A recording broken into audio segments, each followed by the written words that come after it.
Bonjour, je suis ravi d'être avec vous aujourd'hui. Alors moi, je ne vais pas tellement parler d'énergie verte, je vais plutôt parler de l'état, de la situation actuelle qu'on est en train de vivre, parce que j'ai la chance effectivement de parcourir notre monde depuis à peu près 25 ans maintenant. Ça ne me rajeunit pas, mais tous les points sont des endroits où j'ai travaillé, mené des études, parfois de des expéditions solitaires, le plus souvent en groupe, avec une question, un but, une notion, quelle que soit la typologie des milieux où je travaille, on essaie de comprendre comment l'humain est capable de fonctionner, de travailler dans des milieux complètement nouveaux et de s'adapter au changement. Alors ce changement, il peut être par exemple avec des migrants que j'accompagne pendant toute une traversée pour essayer de comprendre comment ils arrivent à trouver des solutions, à se projeter vers un futur qui va leur donner une possibilité de recréer un monde qu'ils ont perdu jusque-là. C'est évidemment, malheureusement, toutes les conditions extrêmes que le climat nous offre aujourd'hui, les changements climatiques qui sont bien réels quand on est sur le terrain, on les voit, et notamment les ouragans, le tsunami ici en Indonésie en 2004, les changements plus profonds, plus lents, comme la désertification qui est très importante, où les personnes ont perdu la capacité de cultiver, et malheureusement des situations encore différentes comme les guerres, mais dont la plupart sont néanmoins provoquées par le changement climatique. Ce monde qui est le nôtre, il est celui-ci, tel qu'on pouvait le voir dans les années 60. Extraordinaire, merveilleux, cette planète bleue, qui aujourd'hui malheureusement est un peu plus comme ça, avec une quantité de choses qui l'entourent impressionnante et un changement de plus en plus profond. Ce changement, il n'est pas anodin. Durant des siècles, des millénaires même, on a évolué à peu près à la même vitesse. Il y a eu des soubresauts, des guerres, mais à chaque fois on était capable, quand on avait 20 ans ou 10 ans, de savoir à peu près ce qui allait se passer dans les 10, 20 ans suivants, ou en tout cas, de revenir à cet état initial qu'on connaissait. Aujourd'hui, on le sait bien, les changements sont devenus exponentiels. On considère dans nos études qu'une personne va vivre en une année ce qu'une personne vivait comme changement en une vie, il y a ne serait-ce que 100 ans. Ça va nous demander tout simplement de reconsidérer notre place, notre manière de fonctionner en tant qu'humain, dans ce nouveau territoire qui est le nôtre, ce monde qui ne cesse de changer, avec ces événements dramatiques. On vient d'en subir malheureusement un très fort dans les Alpes-Maritimes et en Italie, mais bien sûr, un changement qui est parfois profond, comme ici ce glacier, qui est très joli, et qui, en moins de 2 ans, a perdu 250 mètres d'altitude et 2 km de longueur, se transformant complètement, devenant un glacier impraticable. Un glacier, vous me direz, c'est loin, on ne le voit pas beaucoup, mais si on doit aller sur des changements un peu différents, par exemple ici, le Népal, une petite zone de l'extrême ouest où je suis parmi l'un des premiers occidentaux à être arrivé à l'extrême ouest du Népal, où il ne vivait que de feuilles de palmier et d'une vie relativement simple. Et 15 ans plus tard, lorsque j'y suis retourné, il y avait ça. Une quantité de plastique tellement phénoménale que les cultures ne sont plus possibles, tellement les sols sont saturés de plastique. Voilà le changement. La vitesse à laquelle on est en train de découvrir que notre monde, et pas seulement en raison des changements climatiques, est en train de se modifier complètement. On est ici en Patagonie, dans un fjord où on est peut-être une dizaine à avoir eu la chance de le visiter, et au fond, on trouve des barrières de plastique. Cette notion-là, ce changement, qui n'est pas seulement environnemental, mais qui est prégnant dans plusieurs disciplines, pour la première fois de l'histoire de l'humanité, il est de 3 ordres qui se mélangent et qui viennent au même moment.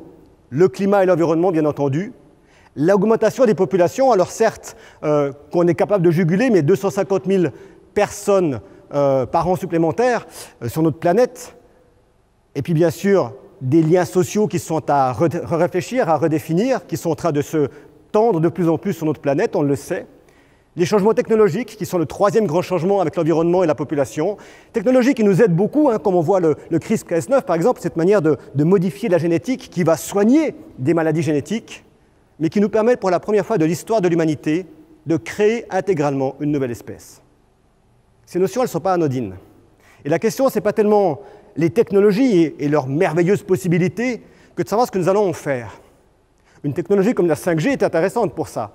Certes, elle va permettre de réduire les énergies demandées pour faire fonctionner les antennes et ainsi le système Internet mondial. Mais qu'est-ce qu'elle va nous apporter derrière? Plus de matière, plus de téléphones, des voitures de plus en plus connectées qui vont demander de plus en plus d'énergie, des frigos qui vont demander de l'énergie parce qu'ils vont communiquer aussi, des chaussures qui commencent à communiquer. Vous avez des chaussures qui communiquent avec leur base pour dire ce qu'elles sont en train de faire. C'est quand même extraordinaire. C'est plus moi qui appelle pour dire que je suis en train de courir, c'est ma chaussure qui le dit. Mais tout ça, c'est de l'énergie en plus. Et la question, c'est, OK, c'est sans doute nécessaire dans un certain monde, et ces nouvelles manières d'utiliser l'énergie sont peut-être dans certains cas indispensables, mais il va falloir quand même qu'on réfléchisse à notre cerveau, à notre manière en tant qu'humain de faire fonctionner tout ça, et peut-être d'éviter cette image-là, qui est une image virtuelle, mais qui, pour la première fois il y a quelques jours, est devenue réelle, avec la greffe d'une puce dans le cerveau, non plus seulement pour soigner, mais pour augmenter la capacité du cerveau, et donc utiliser encore un peu plus d'énergie nécessaire que celle que le corps est capable de fournir. Bref, on voit que les changements sont profonds, et les petits événements de ces derniers temps, malheureusement, avec notamment le Covid-19, nous a montré que tout peut basculer très vite, et que le changement n'est plus une question de savoir s'il va arriver, il est une question de savoir quand il va arriver et comment nous allons pouvoir nous y adapter et comment nous allons pouvoir, en tant qu'humains, non plus réfléchir à ce qui est en train de nous arriver maintenant, mais bel et bien ce qu'on sera demain. Ce monde de demain, je défie quiconque de me dire ce qu'il sera dans une année. Personne ne le sait. La vraie question à se poser aujourd'hui, c'est ce que nous, on veut en faire, de ce que nous voulons créer, de comment nous voulons le créer, de comment nous voulons développer cet univers qui est le nôtre, qui de plus en plus a tendance à nous faire peur, à un point qu'on se retrouve bloqué par ce monde. Plutôt que de le construire, on se replie sur nous-mêmes. On le voit, la Covid a été l'exemple le plus parfait. Non seulement chaque pays s'est replié sur lui-même, mais on a aussi oublié ce qui était enfin en train d'arriver. Par exemple, les femmes, qui, en France, étaient présentes à 43-44% dans les médias avant la Covid, et qui, pendant la Covid, ont été présentes à 21%. Lorsqu'on leur posait la question à ces personnalités qui intervenaient dans les médias ce que serait le futur, pratiquement aucune femme n'a été interviewée. C'est ça, les effets du changement, lorsqu'il nous arrive de manière trop prégnante et trop rapide. Le repli sur soi-même, qui nous empêche, par les effets tunnels que crée le système de la peur, de considérer les possibilités pour se renfermer sur les impossibilités. Cette peur, évidemment, il faut la paramétrer, il faut la dépasser. Et c'est difficile. C'est difficile parce que quand un changement arrive et quand une nouvelle situation nous arrive, notre premier réflexe, c'est de chercher le panneau indicateur. Qu'est-ce que j'ai qui me permet de retrouver mon chemin pour recréer un monde qui me convient ? Mais dans la crise, dans le changement, dans les changements climatiques qu'on est en train de vivre, dans les changements écologiques profonds, la biodiversité qui se transforme et ainsi de suite qui nous arrive, les panneaux indicateurs, ils disparaissent. Ils n'existent plus.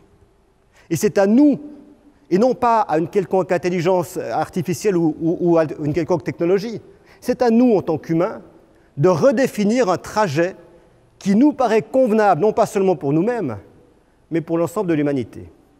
Et quand je parle de l'ensemble de l'humanité, j'inclus évidemment notre planète. Sans elle, on n'est rien. Donc quand on parle de la protection de l'humanité, on parle d'abord et avant tout de la protection de la planète et de la biodiversité. Mais comment créer ce chemin ? Et c'est quelque chose qui demande un courage énorme. Un courage profond, parce que ça ne va pas être facile. Parce que ça va demander d'accepter un certain nombre de conditions, et notamment des changements qui ne sont plus simplement de quelques éléments de nos vies, mais de structures profondes de notre rapport à la vie et à l'autre.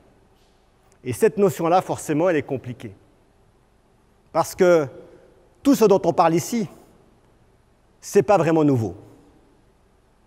Et vous savez ce qui va se passer ? Eh bien, nous allons bientôt manquer de l'eau. Et c'est pourquoi je bois devant vous un verre d'eau précieuse, puisque avant la fin du siècle, si nous continuons un tel débordement, elle manquera. Je fais tout mon jardin sans produits chimiques aucun. D'ailleurs, le jour, je me rappelle, j'en foutais partout avec partout les pucerons. Enfin, j'arrêtais pas de mettre des granulés, des horreurs. Le jour où j'ai arrêté ça, il y avait déjà beaucoup moins de pucerons et ça s'est calmé. Je ne soignais plus rien, les plantes n'étaient plus malades, elles allaient déjà mieux, les plantes. Elles respiraient. Vous savez, c'est comme nous, si vous avez des pucerons, j'en ai plein la figure du machin, vous allez vous trouver pas bien, les plantes, pareil. Ça allait déjà beaucoup mieux de ne rien mettre, déjà. Oui, 74, on n'a pas attendu Jacques Chirac pour la terre brûle. On avait déjà les alertes en 74, on avait Jean Dorst qui en 65 disait déjà « avant que nature meure », en parlant de la forêt tropicale. Mais on peut remonter encore plus loin. Par exemple, à Bartholomé de las Casas, qui, lors de la controverse de Valladolid, va déclarer de manière très claire que si nous ne considérons pas l'ensemble des humains comme des égaux, nous ne pourrons pas construire un futur possible. Le baron von Humboldt, qui en 1850 écrit son livre sur la forêt tropicale et qui dit déjà « Nous sommes en train de détruire notre forêt tropicale. Si nous continuons ainsi, elle va disparaître dans les années à venir. » Tout ça n'est donc pas nouveau. Et pourtant, on le voit, on a une inertie profonde face à ces situations. Alors, certaines personnes disent que c'est parce que notre cerveau, construit pour fonctionner dans l'immédiateté de la chasse des chasseurs-cueilleurs de l'époque, ne pourrait pas vraiment comprendre le futur et donc ne pourrait pas construire un futur possible. La question n'est pas de savoir si on va mettre le blâme sur l'humain ou si l'humain est capable de fonctionner, mais bel et bien de se dire que nous, les humains, aujourd'hui, au-delà de toute fonctionnalité technologique, nous avons la première des responsabilités, celle de faire des choix, de prendre des décisions qui vont nous permettre de savoir comment nous allons utiliser ces extraordinaires technologies, ces nouvelles énergies que nous sommes en train de créer, pour qu'elles puissent être utiles, évidemment, au développement de l'ensemble de la société, pas de seulement quelques personnes, mais aussi d'une réduction réelle de notre impact sur la nature. Ces décisions-là, ce n'est pas seulement la résilience, qui peut-être aujourd'hui, ce mot est devenu l'un des mots qui nous fait le plus de mal. Qu'est-ce que dit la résilience si on la prend de manière trop basique? Elle dit on va revenir à l'état initial, à savoir qu'à chaque fois que j'ai un problème, je cherche à retourner sur quelque chose que je connais. Cette fameuse idée du panneau indicateur. Mais ça ne marche plus. Nous devons aujourd'hui créer des systèmes de l'adaptation. Et l'adaptation, ce n'est pas seulement de la résilience ou d'accepter la destruction et d'essayer de reconstruire dessus. C'est de savoir créer quelque chose qui va modifier des comportements par une anticipation et des actions concrètes qui vont permettre le travail sur le futur. Et ça, c'est le rôle de l'humain. C'est le nôtre. Pas seulement des gouvernements, des responsables d'entreprises, mais de chaque personne qui participe aujourd'hui à l'ensemble de notre société. Et notre rôle à nous, à chacune et chacun d'entre nous, c'est de créer cette capacité-là avec cet outil extraordinaire qui n'est pas de la nouvelle technologie ni de la nouvelle énergie, mais qui est la plus belle idée, le plus beau système qui existe, le cerveau humain. C'est ça un cerveau humain. Ce truc de plein de carrés, de ronds, oui, un cerveau c'est plein d'informations, plein de notions, plein de données. Et soudainement un jour on se retrouve face à une situation qu'on ne connaît pas. Un rond blanc, ou un carré, ou un rectangle, la question n'est pas là. Bref, quelque chose qu'on n'a jamais vu. Et là, plutôt que de savoir comment on va faire, puisqu'on ne connaît pas cette situation, on va aller recréer, en allant chercher dans notre cerveau des informations qui vont permettre de reconstituer une forme suffisamment précise pour remplir la demande qui nous est faite. Imaginez maintenant que vous avez ce même rond, ce même cerveau, mais avec une seule connaissance. Un seul carré, un seul rond, un seul rectangle. Vous ne pourrez jamais reconstruire une nouvelle forme.